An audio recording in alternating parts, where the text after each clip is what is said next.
Welcome to my YouTube channel. Please don't forget to subscribe, like and comment below and press notification bell all para updated po kayo sa lahat ng aking video. For today's vlog guys, ayan, meron po akong 5 recipe na ibabahagi sa inyo.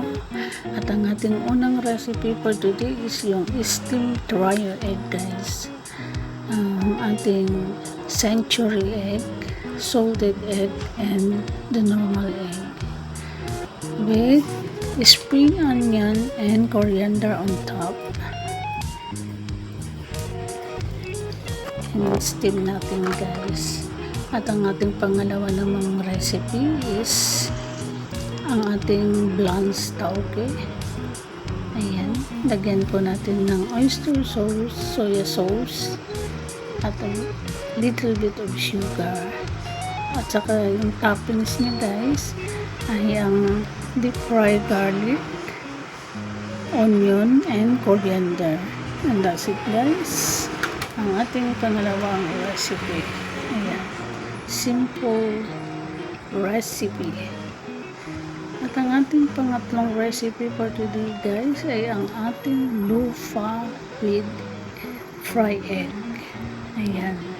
Sulit lang natin ang ating ginger and garlic. Saka sunod natin ang lofa. And dagdagan lang ng konting tubig at ihalo ang egg. Ayan guys. Isang recipe na naman. At ang ating pang-apat na recipe is yung yong tofu guys. Ayan.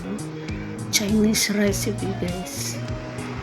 Ayan, yung nilalagay lang sa loob niya o kaya palaman niya is yung fish paste.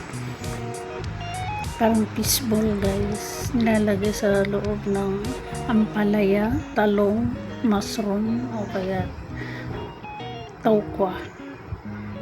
Ayan. At ang ating pinakasimpleng recipe guys, ayan, ang deep fry mo yung fish cake. Ayan guys. Simple food guys. And again guys, thank you so much for watching my simple video. Ayan. Hope to see you again on my next video. God bless everyone and thank you so much for